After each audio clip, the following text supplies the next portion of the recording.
Say good afternoon to everybody and welcome to the second in our fall Friends of the ASM Collections programs.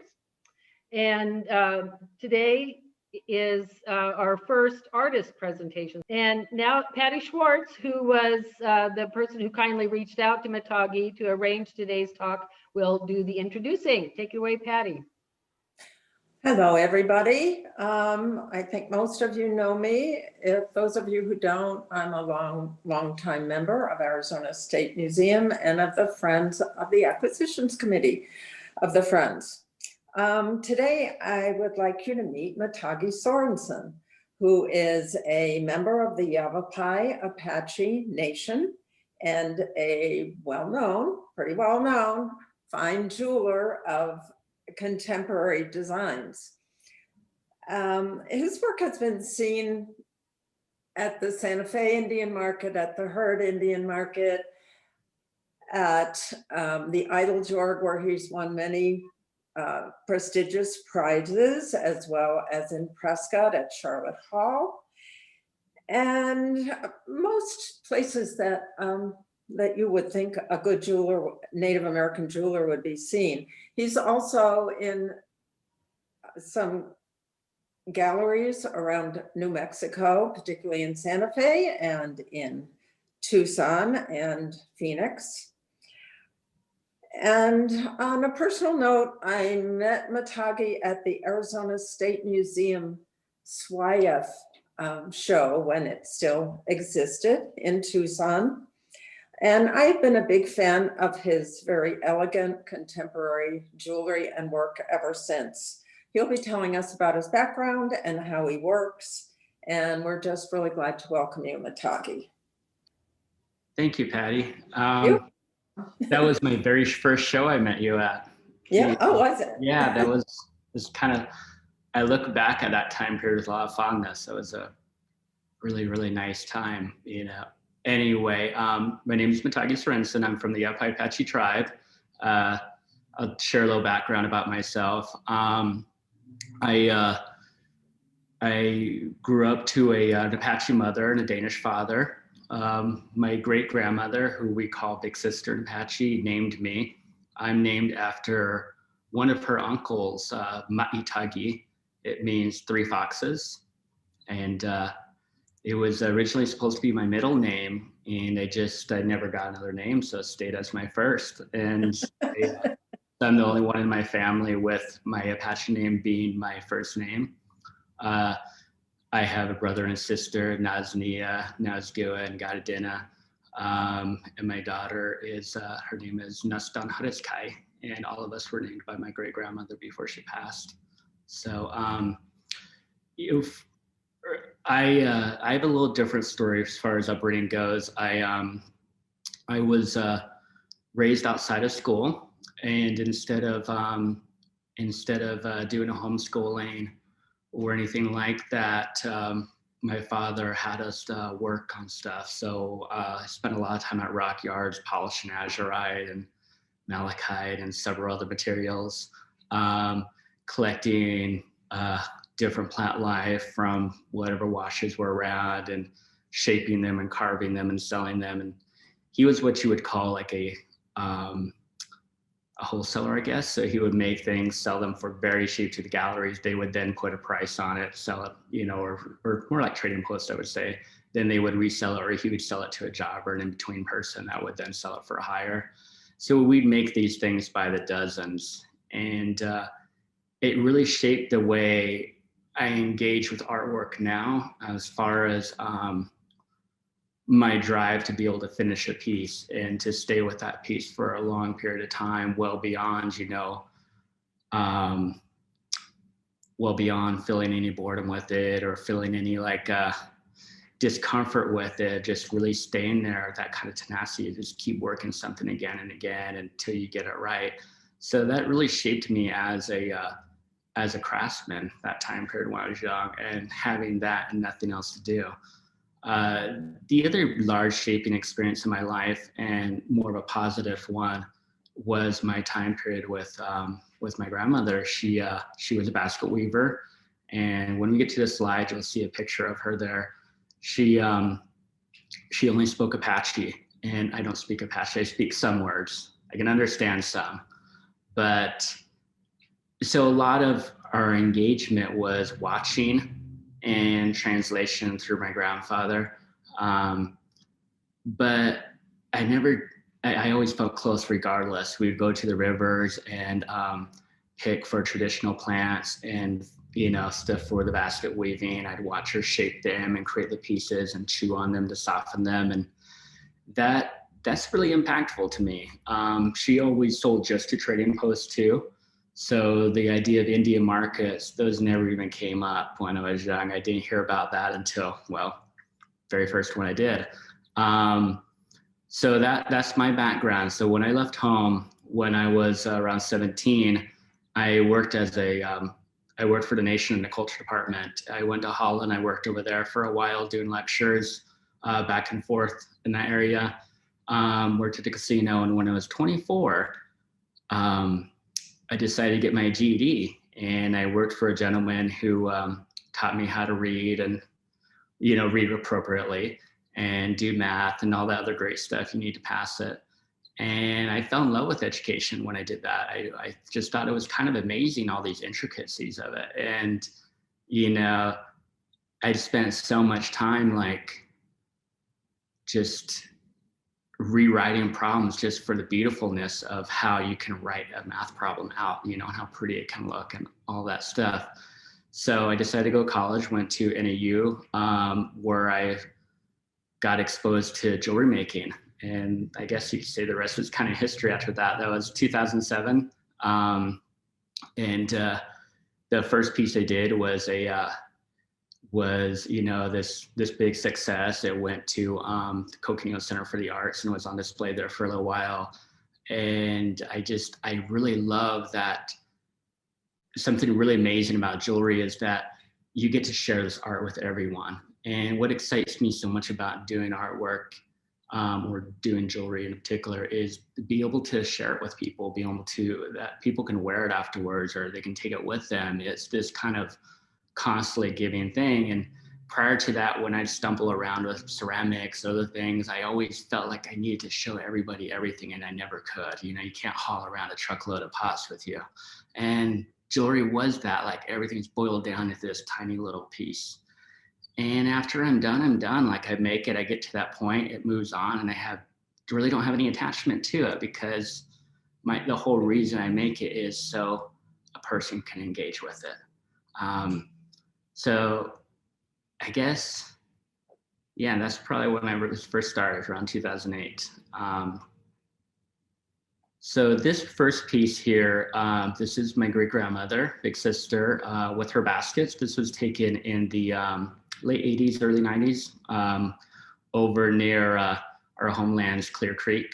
We're in Camp Verde. Clear Creek is going towards Fossil Creek, so she was born out that way around the turn of the century. And so she was a really prolific basket worker. I've spent a lot of time trying to track down her baskets, and I managed to find quite a few at Eddie Bash's gallery in Chandler. So when things open back up, I need to go over there and look at them in person. So the black part in the basket is where the devil's claws is used. The white is often a very specific type of twig cotton. Anyway, that's important because right now I'm in grad school, and a lot of my work is kind of in this experimental phase of seeing how I can introduce more raw materials into my silver jewelry, yet keep the elegance to make it something that is uniquely mine. Initially I started off with just looking at the basket designs and seeing what I can do with that, but I'm not really willing to share basket designs, first of all. And then secondly, I felt like that would be too representative, so I wanted to break apart the material. So let's scroll to the next one. And I'll show you what I'm doing with the material as of right now. So there's the devil's claws on the right, and that's the material I've been using lately, clipping them, bending them over a hot steel pipe, something I learned last summer at Aspen in a woodworking class for bending wood with a Japanese artist there that was teaching it, which showed me how to bend wood over a hot pipe. And so I've been using that with the devil's claw sanding them down afterwards, and then dyeing them, and then putting them into the silver. And so the idea is to move it enough away from the original place it is and put it into something a little bit different. So go ahead and keep scrolling on those. These are some different angles of those photos, so you can tell the two rings apart that I've made there. There's been a lot of variations of these. These are the latest ones here. There we go. And we could just kind of move through these. Now this is a, so some of the work I've been doing lately too is building forges, and the little tiny forges to be able to forge copper, silver, bronze. Turns out silver doesn't forge very well hot. So copper and bronze work fairly nicely. And what I'll do is I'll take a vice grip and a chunk of metal, maybe a 3.5 by 1 inch thick, and draw it out into a long taper like this. So that's some of the forge techniques. And the idea is to kind of go off that same devil's claw type of feeling of the hook design, and something that you'll see in a lot of my work, even from the beginning years ago. I've always gone back to plant material that's around the Verde Valley or stuff that I grew up around and used that as my inspiration. So we'll go ahead and move past this. This one is the most recent award I got. This was last summer at the Attajorg Museum. I won first place on this set. It's a cast neck form and a bracelet and a ring there. And so it's something that I'm building more and more on, and I'll have a few pieces I'll show that are in the process that will be going up soon too. They're similar to this design, just a little larger. And oh, I should say that these are, this particular piece has to do with the way that vines grow inside the washes around the Camp Verde area and how tangled they are. And that's some photos I took, and that's where I pulled this idea from. And to keep going. So just this, the next few will just kind of give you an idea what I do. This one here is once again drawing from the baskets, but it was more about a tactile feeling. I wanted it to feel like a basket when you run your hands across it, because to me that was always one of my favorite things to do, was to brush my hands across the basket and to feel that kind of texture of it. And so I wanted to recreate that, something on your wrist, almost like a not like a worry stone, but like something that just feels good tactilely. So these are the pieces I came up for that with that idea. And these are based around slot canyons and kind of following the topography of a slot canyon. And I've done a lot of variations of this. It's been a little bit since I've done one. I think the next one I have in the works is going to be, instead of cast, it'll be forged. And we'll see how that goes. This one here, I made a stamp of a file and stamped this material, folded the metal and put the diamonds in it. Something I love a lot. The story behind this is it has to do with the century plant cactus, how in the morning in the Verde Valley, because it's more dewy there around the rivers, the creeks, it collects little droplets of water and they sparkle in the sun. And that's what I thought it looked like diamonds one night when I was there camping, looking at those strong, rich, dark points on that cactus and how thick they are. And I was like, that's an interesting idea. And that's kind of where this came from. Mokamegane pendant, so 18 layers of copper and silver folded together. And these are just some of the other works. So a few of the other ones there. One of the things that towards the end of this slide, and when we get there, you'll see, is some of the tool making I'm doing. And so I'm eager to show that part of it too. So it's just a bracelet with some black onyx. And another necklace there. And towards the end, I'll show you the, oh, I should show you these two. These are anti-clastic bracelets, stamped and hammered. Something I'll be toying a lot with the next few years, of figuring out different ways to work this material. Setting gold and opal into the one on the side there, and the other one has two forms put together. Let's just go ahead and scroll on. Now this one here is the one I want to show. This is a new technique I've been working on. Being in grad school, I've had access to different tools. And so what I did is I I built some iron blocks to pour metal into with a file on the reverse side to get these patterns. So let's go ahead and click onto the next slide, and you'll see kind of where I started with. It's a 7-inch long block. You originally formed it out of plaster, or formed it out of wood. The silver part there would have been formed out of wood, put plaster around that, put plaster inside a sand mold, take it back out, and then pour molten iron into the sand mold, pull it back out, and then pour silver into the iron. And I think that process is what I love the most. The finished piece is great, but it's the process that gets me really excited. And often what I'll do is I'll get to that point and I'll be like, okay, I'm done. Like that's kind of the end of the excitement for me. And I think is very telling about what jewelry means to me, is it becomes this problem solving technique, or this technique of a lot of reversing of forms, inversing and rebuilding out of that. And it's really exciting, and so this one here, I know I might be geeking out a little bit on that, and it may not mean a ton to a lot of people outside the jewelry realm, but this one was, when I finally figured this out and got it where I needed it to be, it was the most exciting experience. So I think that's about the end of the slides there. You can see where I poured the two forms together. Saying that, so basically, when I over the time period I've been making jewelry since 2008, I spent in Flagstaff getting my bachelor's in fine arts and metalsmithing, and I had a decent career lined up there, making a lot of jewelry for like yoga centers and different places like that, and people around town. But a lot of it was very two-dimensional. And I got my start when I moved to Tucson. And in Tucson, I was at a farmer's market, and I was just selling the same stuff, and I was doing okay. And a person from U of A came from Arizona State Museum, and she had seen me at this farmer's market, and she's like, "Why are you here?" And, and I forget what I said. And she's like, "You need to do this show at Arizona State Fair," or I forget what it's called now, SWIAF, Southwest Indian Arts Fair. And so I did it, and she introduced me to the guy I was supposed to meet with. And they accepted me, and it was after the deadline. And I just thought it was going to be like any other show. Like I was doing these shows where like 20 people would show up, and, it was okay. I'd make a couple $100. I was like kind of surviving, right?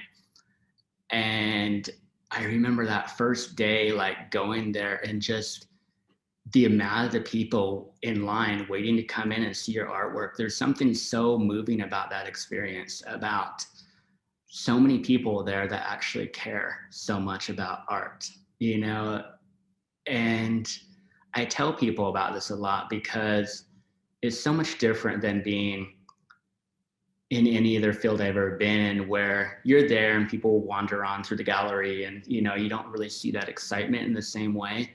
Doing a show like SWIAF, when I first did that one and seeing so many people excited, was really kind of what launched me into what I do now, and really changed the trajectory of my work. Meeting the other artists there and being so accepted by these brilliant craftsmen and women that were there just doing these amazing things, and going that first night to the jury awards and seeing this is what contemporary Native art is. Coming from the area I grew up in, where mostly Native art is trading post art, it was vastly different to see this caliber of the work. And I had met somebody who introduced me to somebody in Prescott, did that show. That's where the Herd found me at. From the Herd, the Autry found me, so I went there, and the Ido Jork.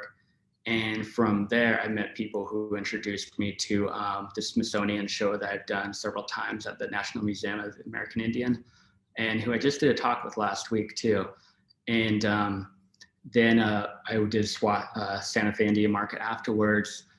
It was all of that kind of started from that original show, something that was not on my radar at all until that chance meeting with that lady. I'm not sure if I would have discovered it, otherwise, just because in my family, we always just sold to shops, you know, and shows wasn't really something we did. Like we thought of shows as something more like powwows, you know, like just it wasn't really on the radar of this caliber of work. And so that really changed me. So when I think about like mentors and people who kind of pushed me along, it's not just jewelers, it's other artists in general, like artists like Kathleen Wall and Jody Narajo and Al Joe, a jeweler, and Don Suplay is somebody who, you know, I actually visit with a lot and will, you know, mentor me on different things. It's such a diverse community of people, and you know, kind of a sharing of different knowledges and different ways of doing things, but also support. And I think that is a huge part of what I've relied on quite a bit in my career in this last, I guess now it's like pretty much 10 years that I've done it, you know, outside of school. So it's kind of strange to think about that. But these last 10 years, and especially the last 8 of those 10 years, it's those other artists that I'll call. And through this time period of uncertainty right now and COVID and, you know, all of these kind of uncomfortable feelings about where markets are going, I could call a lot of people, but generally it's the other artists I call and we talk about that stuff and we kind of talk to each other about, I guess, what we can do or where things are going, basically comfort in a sense. And so that to me is kind of, I think it's really been like the really good parts about the mentoring part, but there's something else too. And the other part is all of the people that you meet that start off as clients and then become really good friends, you know, and that's irreplaceable. And you don't see that. I didn't experience that before it became part of these markets and part of this museum group and so forth, is the amount of people who are just really caring and really supportive and appreciative of the artwork I do and know my story so well and ask about me and ask about how my daughter's doing and so forth. So, by the way, another thing about myself is I've been a single parent for a long time. Next, about a week and a half, my daughter turns 18. So it's kind of, I expect a lot of changes to happen then. So that's something else that's going on that's always influencing how I work too and what things I choose to engage in. Excuse me for a sec. Matagi, has your daughter had any interest in jewelry making? You know, it's interesting you asked that. No, she has not. But during the time period that we've been locked up together, so to speak, in March and throughout the summer, when she had a little lesser load of school, I taught her chain making. And there's you probably see on the slide, there's a gold necklace with a chain, with a woven chain. I taught her how to make those and she was really excited about it. She's a great weaver. At her school, she's been working on weavings quite a bit. I should say weaver, I use the word weave really loosely. When we're making a chain, it's called weaving. The way she would do it would be more knitting probably, if I was using material terms. Like she does a lot of crochet and a lot of knitting. And so when I've seen her do that, I thought we could do that in chain. And so I taught her that part and that's been part of her interest. Right now, I think mostly her interest is knitting and writing. And so she's been looking at creative writing programs for college. Probably IIA is where she'll go. But jewelry is interesting. I've been hesitant to push her that way, partly because of how I grew up around making stuff that, you know, I excelled at it after 10 years. You know, when I was a kid and would make stuff, it wasn't for fun and it wasn't pleasurable at all. You know, we would make things until, and I'm not joking, until our hands would start bleeding. You know, we keep doing it and doing it, going from like place to place, sleeping outside in parking lots, and it was a really rough existence. And so for me, it took me a good 10 years afterwards to fully accept that I could be an artist and not live that lifestyle, because those two went hand in hand for me. But part of the reason I'm a great successful artist, I think, is because I have that experience of being able to really push my boundaries of doing something until beyond the point of where it's comfortable and really pushing that. And so, I start a piece and often I'll like work until it's done. And that's how I choose to do it. And so, so I'm a little worried sometimes with teaching her because I don't want to put that on her, that it has to be that way. And I'm not sure of any other way to teach it. I'm not sure how to do it loosely and just kind of, I really dive in when I do it. And so I have an intensity with that, and I don't know if I want to put that on her. And that's something I've really thought about a lot with how I teach and what I choose to engage her with, is to make sure it's something that doesn't make her hate the medium, I guess. And that's always my concern is, with any time I ever taught high school or I teach at ASU now too, is to make sure the student doesn't hate the medium afterwards because I did it a little too intensely. So that's kind of, I guess, what I do show her though often, or what I've been showing her the last few years, is taking her shows with me and letting her engage at shows and seeing how that feels for her, and she's a little uncomfortable with it. There's a lot of things going on. She's special needs, she's autistic. So, she can be a little sensory overloaded sometimes, but it's, I think at the same time though, it's a really good experience for her to see this is kind of what it means to, like, she sees me work all the time, and then this is kind of what it means to take that project to its fruition. What are some of the galleries that you've had experience in? Oh yes, definitely. Surprisingly not many in Arizona. I have a few pieces at the, I want to say, it might still be there, River Trading in Scottsdale.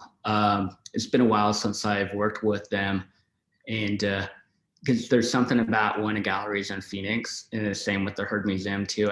I always overlook it. It's a little too close to me, and I'm just like, yeah, I'll get there someday.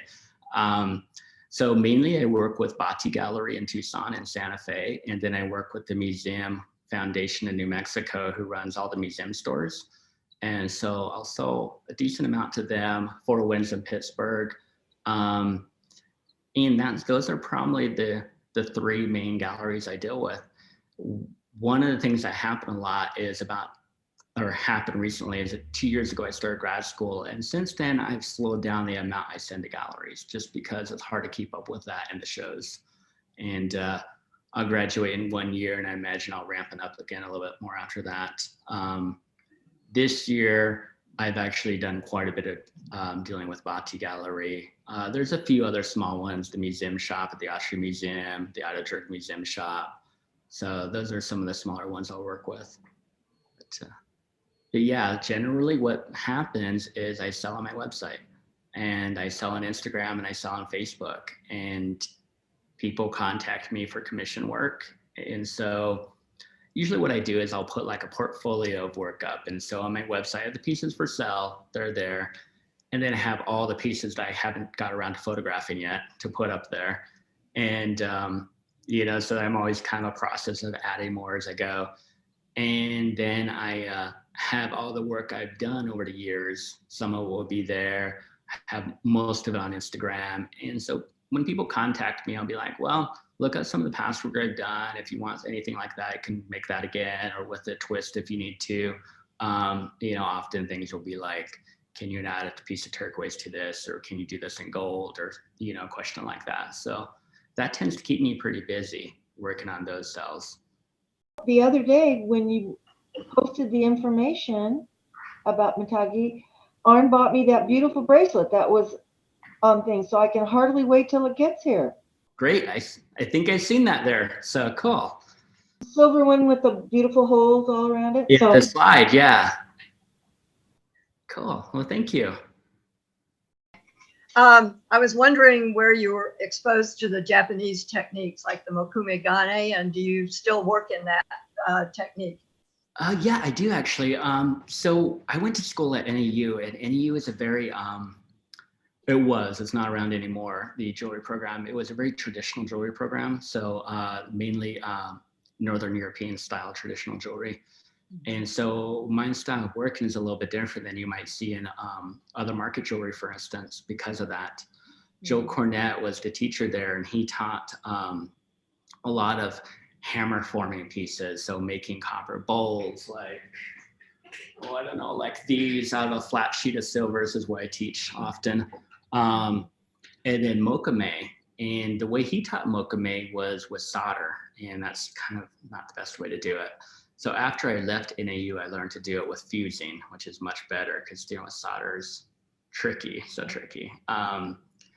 Anyway, so the anti-clastic pieces I do, the really thick pieces, those are really hard to do because they don't bend. They're so thick the metal doesn't bend, especially when you get a curve. And that devil's claw ring I had where the tube holds it in, it's all what's called an anti-clastic curve. And so it's a way of hammering the metal into a horseshoe shape, bending it into the pattern you want, and then closing it back up and soldering it shut.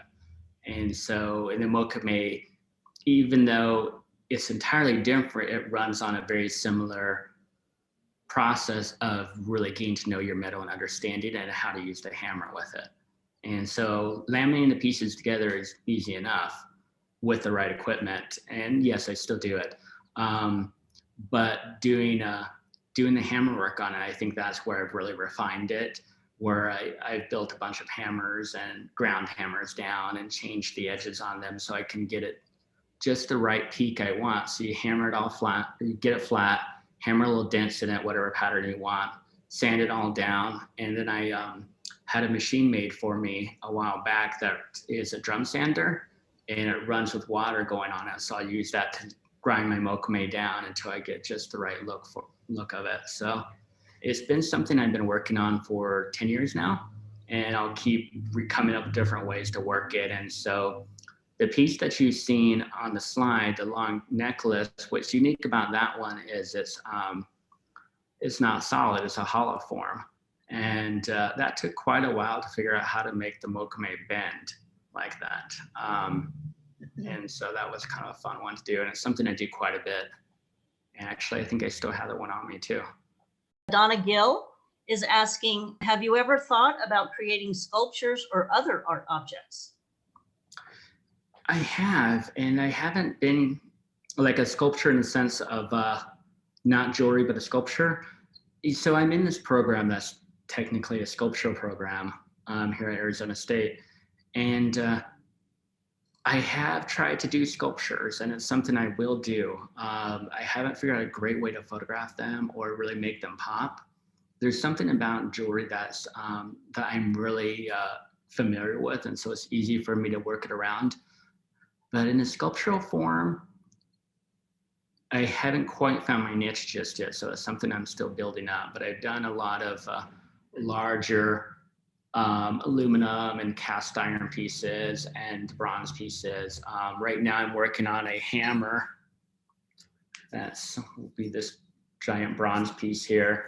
And so what I'm thinking for a thesis show is doing a series of tools that are sculptural. So since tools are such an integral part of what I do, and something I'm always like messing around with and tinkering stuff and rebuilding things, I want to use that in my thesis. And so I'll make a bunch of non-functional sculptural tools for it. And so it is something that's in my brain, but it's not quite there just yet, or not ready to be photographed yet or shared. Matagi, do you want to tell us about what's on the wall behind you there? So this here is, let me see. This is a sketch I did here. There it is there. It's pretty good size. So that one there is a sketch that originally was 8 by 11. I took it to a fine art printer and I had it, so I had to use it for a show I did. And so I had it blown up in a really high quality ink and paper. And so I should probably actually move it off the wall so I don't get dust on it. But anyway, it looks so beautiful, like as an 8x11, what I originally sketched it on, which was really nice because it was very tiny. I did it with a 0.05 micron pen. Took me, I don't know, like a month to do. Anyway, the idea for doing it was to be able to put it into a program and turn it into vector lines and then engrave it, or maybe not engrave, laser etch it into a sheet of steel that I could then pour silver into, how I did with the file with the iron block. So that's the goal. That's what I'll be doing with that piece. But as an art piece on the wall, I really love it when it's that size. And so I'll probably do more of those and have those in the show. But I think rather than printing it at a printer, I'll take it to a lithographer and have them do a lithograph of it. And I think that would really change the way it looks and change how the ink lays out. Do you have any other particular visions for your artistic future to share? I do. I have too many visions and I have to narrow it down. There's been some interesting things I've made. Something I did recently, and I'll show you guys because I couldn't get it off the wall. And so are these here, these forms, and these are wooden forms that I did. And they're magnetic on back. And so basically they're like sculptural forms of that drawing. And so that's something that I think I'll toy with more, of how to make this drawing in a more sculptural form by taking individual pieces of wood, cutting them down to fit each other, and just keep building off of that. So that's something that I'll mess around with, and I'll see how complex it gets, and it's something I can finish in a year or not. My thesis show will be next year around this time. So it's kind of, can I do it then? If not, is it something that just kind of sits there and waits to be put onto something else at a later point? One of the things that grad school has really opened up for me, after like working as an independent artist for 8 years and doing shows, I really had this kind of jewelry way of looking at everything. So being in grad school has changed the way I look at stuff, where now I look at projects not so much of, I need to use the best material because this needs to be something that lasts. You know, I can look at projects as sketches of something else.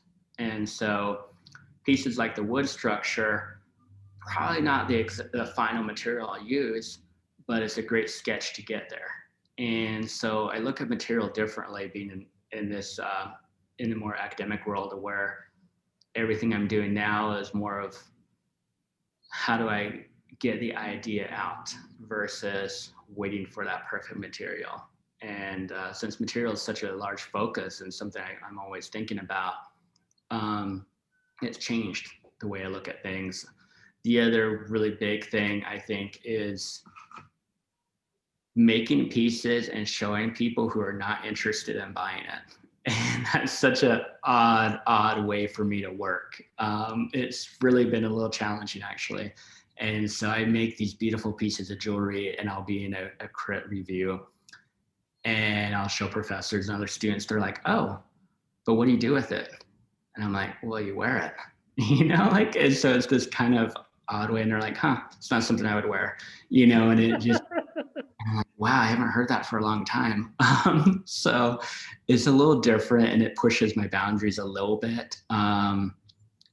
And definitely during this time period of COVID, it's been a little challenging not to hear that other side of it, where I'm hearing, you know, from people at shows or people in galleries saying, I love this. You know, I'm not hearing that side of it. I'm hearing a more academic version of like, well, tell me about how you made it. What's this process like? What's it mean to you? You know, all of that. And so it changes how I think a little bit. But a great thing that I discovered being here, and I think I'll fully take advantage of after my daughter leaves school and, you know, goes into college, is art residencies. And that's something that I did a week at Anderson Ranch in Colorado with a woodbender, and it really changed the way I look at material and really changed the way I view taking these workshops. you know, and how it works. There's a great one in Santa Fe called Mark that I'll apply for this year. There's one in Baltimore, the Jewelry Center, and another one in Alaska I'll apply for. And so those are like kind of all on my mind. And so I guess it's not so much about individual projects I'm thinking about. It's more about trying to find things that change the way I feel about things and being around people who change how I feel about stuff. So projects are like a result of what I'm feeling at that time. And so I'm always trying to change what I'm feeling or changing my surroundings to be able to bring something new. Well, thank you. This has been fantastic. We appreciate your taking some time to be with us today. Thank you very much. It's been really And great. we'll look forward to actually seeing you in person sometime